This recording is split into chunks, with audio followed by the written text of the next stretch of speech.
Shabbat shalom, everyone. Shabbat shalom.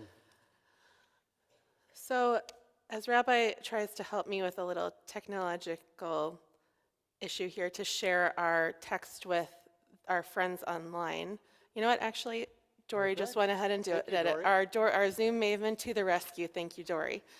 So, I've been thinking a lot about names lately. I've been thinking about names because they seem to surround me at every turn. I came just before this Shabbat from a meeting with a family who just welcomed a new baby into their house, whose bris we are going to be celebrating on Sunday, and spoke about names. I met with another family just a couple of weeks ago to discuss names with their children. I'm surrounded by names and the importance of names. We're surrounded by names and how much they mean in our sanctuary. We just read names of people we're praying for. We're going to later read names of people who we mourn for. Just recently, we had names of the hostages sitting with us in our sanctuary. We read names in the newspaper. We read names and hear names all over. Names of people that we love and that we want to support, names of people that we are hoping and praying for. And just now, this Shabbat, we are reading from Parshat Shemot, the book of names. Shemot means the names. We think about it as the story of the Exodus, and it is, but it starts out with names. And it starts out by saying, Elei Shemot, these are the names. And if you look at your sheet, what it starts out with is a list of names. It lists the names of the sons of Israel who came to Egypt with Jacob, each with their household. And then it lists Reuben, Simeon, Levi, and Judah, Issachar, Zebulun, Benjamin, Dan, and Naphtali, Gad, and Asher. The total number of persons that came were 70, Joseph already being in Egypt. But even in that list, it leaves out so many names in this important book of names. What about all of the women that are important in this Torah portion? What about Shifra and Pua, the women who helped the Israelite boys survive even when they were supposed to be put to death? What about Batya, Pharaoh's daughter who rescues Moshe out of the water? What about his mother Yocheved and his sister Miriam? This is a book of names. And as we think about names, our Jewish story has within it so much importance surrounding names, starting from the moment we choose those names, right? As a parent, I think one of the most intense moments of pressure is trying to choose the right name for your child, right? That fits them, that they are growing to grow up and become the person you want them to be, and they're known to the world by that name. And in those moments, I think about this midrash from Midrash Tanhuma on Parshat Vayakel, which says that every person is actually called three names. One that they're called by their parents, one that they are called by everyone around them, and the name that they acquire for themselves. And it says that the best of those names is the name they acquire for themselves, because it reminds us that how we walk in the world, the way that we connect with each other, the way we treat people, how we carry about our business and our lives, and how we act, that gives us a name too. It gives us a reputation. It gives us the way that we are known, and that says something about us. And that name is perhaps the most important one that we carry. About a month ago, I went on a trip to Alabama with 10 of our teens from Temple. And I went with two other congregations, one from Milwaukee and one from Skokie, which is a suburb of Illinois. And we took a number of teens on this trip, and we did this civil rights trip through the South. We flew into Atlanta, then we drove to Birmingham. We spent Shabbat in Birmingham at a Reform synagogue there. We then spent the day in Birmingham traveling around. We drove on the second day to Montgomery. And then we spent time in Montgomery and in Selma before coming back to Atlanta. We had this really, I will say, emotional and spiritual and deeply powerful I think is the most important word. It was a very powerful journey that we went on. And the theme in so many ways, and you're going to hear me talk about this trip often because there's so much to unpack. But one of the things that stood out the most was the names, that names kept coming up more and more. Because in the same way that we think about names and we remember names, and it's part of every service that we have, every worship experience to remember names, so too is that the way that it works in the South. At every site that we visited, we learned about the names and the stories of the people who lived there, the victims that were killed there through lynchings, their stories about how they walked the bridges and they walked with Dr. King and how they lived their lives and the names that they acquired for themselves.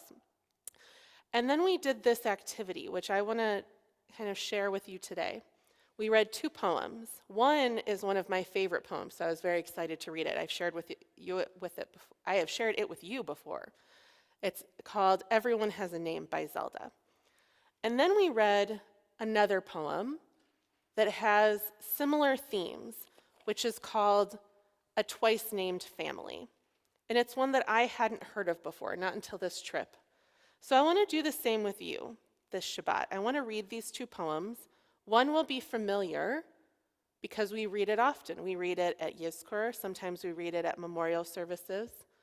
And one of them will probably be unfamiliar. And yet, because of the importance of names, they have deeply similar values and deeply similar stories. And I really want to be able to share the lessons with all of you. So Zelda is an Israeli poet who wrote this beautiful poem about the names, because our Midrash, as you see, says we have 3 names. She says, no, we have many, many more names. We have names for lots of different reasons and lots of different ways. We acquire them in all kinds of ways. So she writes, everyone has a name given to him by God and given to him by his parents. Everyone has a name given to him by his stature and the way he smiles and given to him by his clothing. Everyone has a name given to him by the mountains and given to him by the walls. Everyone has a name given to him by the stars and given to him by his neighbors. Everyone has a name given to him by his sins and given to him by his longing. Everyone has a name given to him by his enemies and given to him by his love. Everyone has a name given to him by his holidays and given to him by his work. Everyone has a name given to him by his seasons and given to him by his blindness. Everyone has a name given to him by the sea and given to him by his death. It's a poem that reminds us that for everywhere we go in the world, we acquire a little bit of a different name. And when I spoke about this with the kids on the trip, they're not kids, they're teenagers, they're young adults, but when I spoke with them about it, we talked about how when we go to school, sometimes we're known as one way.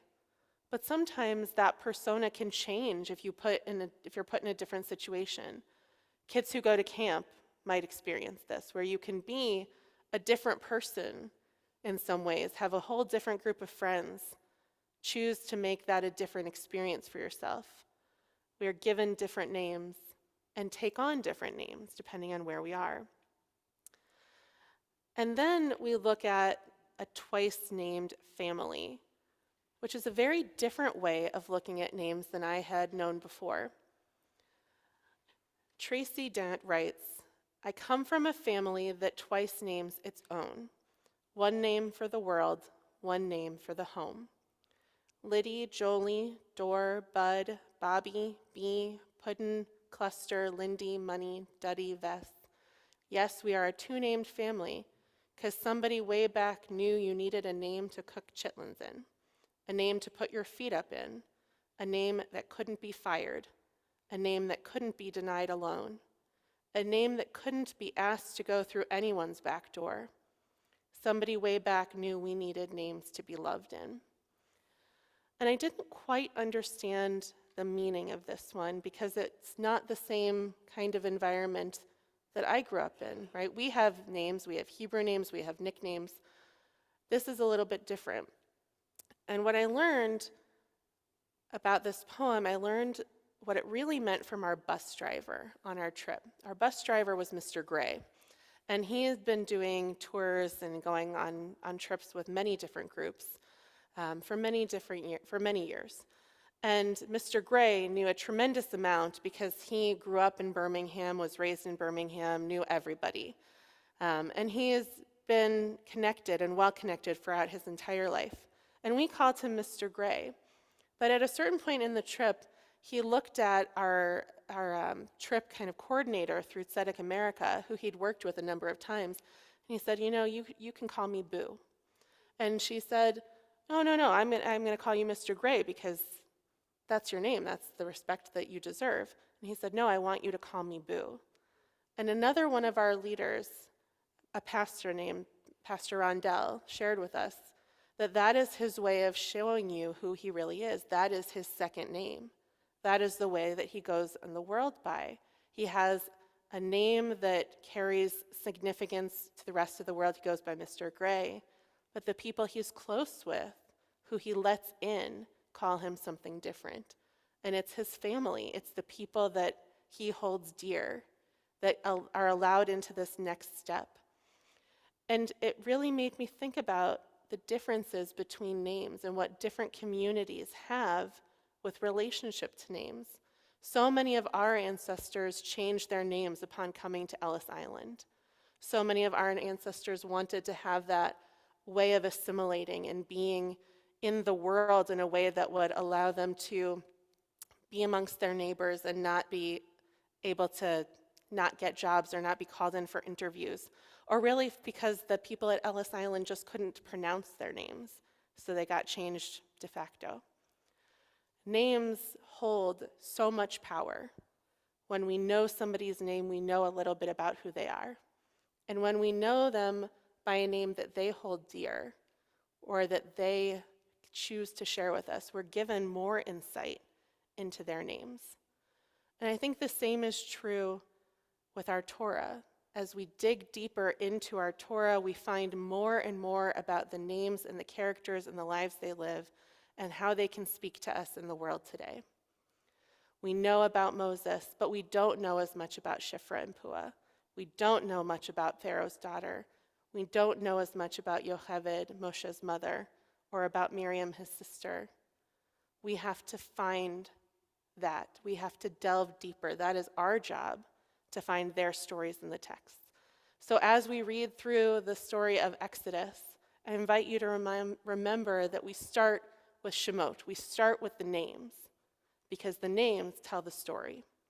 So as we go on this journey of the Exodus from slavery into freedom, let's remember that it begins with names. Shabbat Shalom.